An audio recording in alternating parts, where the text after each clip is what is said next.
Hi welcome back to Suma Pranamma daily logs YouTube channel. Friends, ನಾನಿವತ್ತು ಹೆಸರು ಕಾಳು ದೋಸೆನ ಹೇಗೆ ಮಾಡೋದು ಅಂತ ತೋರಿಸ್ಕೊಡ್ತಾ ಇದ್ದೀನಿ. ಇಲ್ಲಿ ಮೊದಲನೇದಾಗಿ ಹಿಂದಿನ ದಿನ ರಾತ್ರಿಯೇ ಒಂದು ಅರ್ಧ ಗ್ಲಾಸ್ ಆಗುವಷ್ಟು ಹೆಸರು ಕಾಳನ್ನ ನೆನೆಸಿಟ್ಕೊಳ್ತಾ ಇದ್ದೀನಿ. ನಾನಿಲ್ಲಿ ಅರ್ಧ ಗ್ಲಾಸ್ ಹೆಸರು ಕಾಳನ್ನ ತೊಗೊಂಡಿರ್ತೇವಲ್ವ, ಅದಕ್ಕಿಂತ ಸ್ವಲ್ಪ ಕಡಿಮೆ ಪ್ರಮಾಣದಲ್ಲಿ ಅಕ್ಕಿನ ಕೂಡ ಹಾಕ್ಕೊಳ್ತಾ ಇದ್ದೀನಿ. ರೇಷನ್ ಅಕ್ಕಿ ಹಾಕ್ಕೊಳ್ತಾ ಇದ್ದೀನಿ ನಾನಿಲ್ಲಿ. ನೀವು ಯಾವ ಅಕ್ಕಿನ ಬೇಕಾದರೂ ಯೂಸ್ ಮಾಡ್ಕೋಬೋದು. ರೇಷನ್ ಅಕ್ಕಿ ಹಾಕೋದ್ರಿಂದ ಈ ಹೆಸರು ಕಾಳು ದೋಸೆ ತುಂಬ ಚೆನ್ನಾಗಿ ಬರುತ್ತೆ ಅಂತ. ಮತ್ತು ಒಂದು ಚಿಕ್ಕ ಬೌಲಲ್ಲಿ ಅರ್ಧ ಬೌಲ್ ಆಗುವಷ್ಟು ಉದ್ದಿನಬೇಳೆನ ಕೂಡ ಹಾಕ್ಕೊಳ್ತಾ ಇದ್ದೀನಿ ನಾನಿಲ್ಲಿ. ಹಾಗೆ 1 ಟೀ ಸ್ಪೂನ್ ಆಗುವಷ್ಟು ಮೆಂತ್ಯ ಕಾಳನ್ನ ಹಾಕ್ಕೊಳ್ತಾ ಇದ್ದೀನಿ. ಇವನ್ನೆಲ್ಲ ಚೆನ್ನಾಗಿ ವಾಶ್ ಮಾಡಿಬಿಟ್ಟು ಇದು ಮುಳುಗುವಷ್ಟು ನೀರು ಹಾಕಿ ಒಂದು ಓವರ್ ನೈಟ್ ನೆನೆಸಿಟ್ಕೋಬೇಕಾಗುತ್ತೆ. ನೆನೆಸಿಟ್ಕೊಂಡು ಮಾರ್ನಿಂಗ್ ನಾವು ಇದನ್ನ ಹೀಟ್ ಮಾಡ್ಕೋಬೇಕಾಗುತ್ತೆ ಮಿಕ್ಸಿಗೆ ಹಾಕ್ಕೊಂಡು. ಒಂದು ಓವರ್ ನೈಟ್ ನೆನೆದ್ರೆ ತುಂಬ ಚೆನ್ನಾಗಿ ಬರುತ್ತೆ ಇದು ದೋಸೆ. ಈ ಅಕ್ಕಿ ದೋಸೆಕ್ಕಿಂತ ಇದು ತುಂಬ ನ್ಯೂಟ್ರಿಷನ್ ಆಗಿರುತ್ತೆ.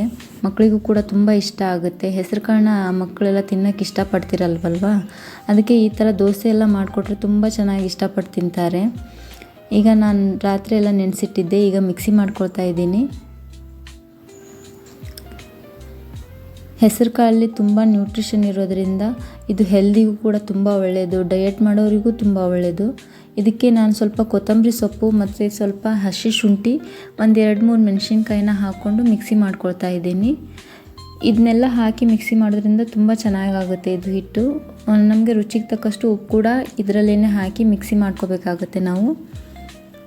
ಅಂದರೆ ಕಲರ್ ಕೂಡ ತುಂಬ ಚೆನ್ನಾಗಿ ಗ್ರೀನಾಗಿ ಬರುತ್ತೆ, ಟೇಸ್ಟ್ ಕೂಡ ತುಂಬ ಚೆನ್ನಾಗಿರುತ್ತೆ. ಇದು ಚಟ್ನಿ ಇಲ್ಲದೇನೂ ಕೂಡ ತಿನ್ಬೋದು. ಇದರಲ್ಲೇ ನಾವು ಕೊತ್ತಂಬರಿ, ಉಪ್ಪು ಎಲ್ಲನೂ ಹಾಕಿರ್ತೇವಲ್ವ, ಮೆಣಸಿನ್ಕಾಯಿ ಕೂಡ ತುಂಬ ಟೇಸ್ಟಿಯಾಗಿ ಬರುತ್ತೆ ದೋಸೆ. ಈಗ ಮಿಕ್ಸಿ ಮಾಡಿಕೊಂಡು ಈಗ ನಮಗೆ ಕನ್ಸಿಸ್ಟೆನ್ಸಿ ಹೇಗೆ ಬೇಕೋ ಹಾಗೆ ನಾವು ನೀರನ್ನ ಆ್ಯಡ್ ಮಾಡ್ಕೋಬೋದು. ಇಲ್ಲಿ ನಿಮಗೆ ತುಂಬ ತೆಳುವಾಗಬೇಕು ಅಂದ್ರೂ ಕೂಡ ಹಾಕೋಬೋದು. ನಾನು ಇಷ್ಟು ಕನ್ಸಿಸ್ಟೆನ್ಸಿಗೆ ಮಾಡಿರ್ತೀನಿ ಹಿಟ್ಟನ್ನ.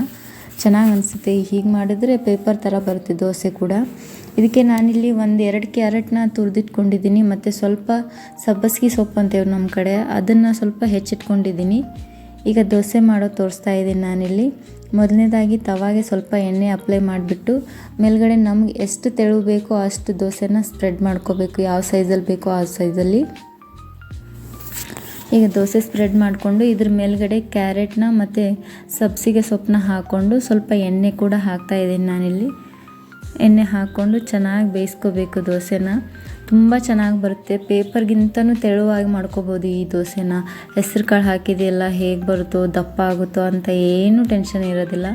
ಅಕ್ಕಿ ದೋಸೆಗಿಂತನೂ ಚೆನ್ನಾಗಿ ಬರುತ್ತೆ. ಈ ಮಸಾಲೆ ದೋಸೆ ಮಾಡಿರ್ತೀವಲ್ವ, ಮಸಾಲೆ ದೋಸೆ ಹೋಟ್ಲಲ್ಲಿ ಸಿಗುತ್ತಲ್ವ, ಅಷ್ಟು ತೆಳುವಾಗಿ ಕೂಡ ಮಾಡ್ಕೋಬೋದು ಈ ದೋಸೆನ. ಏನು ದಪ್ಪ ಆಗಲ್ಲ, ಏನೂ ಆಗಲ್ಲ. ಒಂದು ಸೈಡ್ ಬೇಯಿಸಿದ್ರೇ ಸಾಕು, ತುಂಬ ಚೆನ್ನಾಗಿ ಬರುತ್ತೆ. ಇದು ಟೇಸ್ಟ್ ಮಾತ್ರ ಸಕ್ಕತ್ತಾಗಿರುತ್ತೆ. ಒಂದು ಸಲ ಟ್ರೈ ಮಾಡಿ, ನೀವು ಅಕ್ಕಿ ದೋಸೆ ಮಾಡೋದನ್ನೇ ಮರ್ತು ಬಿಡ್ತೀರ, ಅಷ್ಟೊಂದು ಚೆನ್ನಾಗಿರುತ್ತೆ ಈ ಹೆಸರು ಕಾಳು ದೋಸೆ. ನಮ್ಮ ಮನೇಲಿ ತುಂಬ ಇಷ್ಟಪಟ್ಟು ತಿನ್ನೋದ್ರಿಂದ ನಾವು ಪ್ರತಿ ಸಾರಿ ಇದನ್ನೇ ಮಾಡ್ತೀನಿ. ಅಕ್ಕಿ ದೋಸೆ ಮಾಡೋದು ತುಂಬ ಕಡಿಮೆ ನಮ್ಮ ಮನೇಲಿ.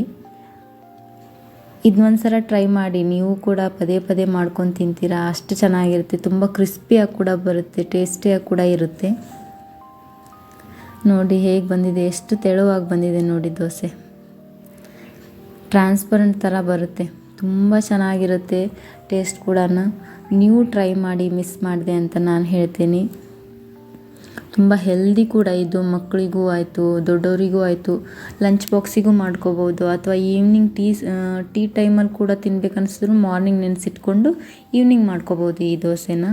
ಇದ್ರ ಜೊತೆ ಒಂದು ಟೊಮೆಟೊ ಚಟ್ನಿ ಮತ್ತು ಒಂದು ಕೊಬ್ಬರಿ ಚಟ್ನಿ ಇದ್ದರೆ ತುಂಬ ಸಖತ್ತಾಗಿರುತ್ತೆ. ಆಲೂಗಡ್ಡೆ ಪಲ್ಯನೂ ಮಾಡ್ಕೊಂಡು ತಿನ್ಬೋದು. ನಾನಿಲ್ಲಿ ಟೊಮೆಟೊ ಚಟ್ನಿ ಮತ್ತು ಕೊಬ್ಬರಿ ಚಟ್ನಿನ ಮಾಡಿ ತೋರಿಸ್ತಾ ಇದ್ದೀನಿ ನಿಮಗಿಲ್ಲಿ.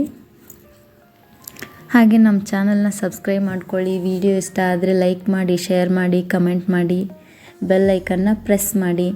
ನಮ್ಮ ಚಾನಲ್ನ ಸಬ್ಸ್ಕ್ರೈಬ್ ಮಾಡ್ಕೊಳ್ಳಿ ದಯವಿಟ್ಟು. Thank you for watching. ಮತ್ತು ಇನ್ನೊಂದು ರೆಸಿಪಿ ಜೊತೆಗೆ ನಾನು ಸಿಗ್ತೀನಿ. ಅಲ್ಲಿವರೆಗೂ ಎಲ್ರಿಗೂ ನಮಸ್ಕಾರ.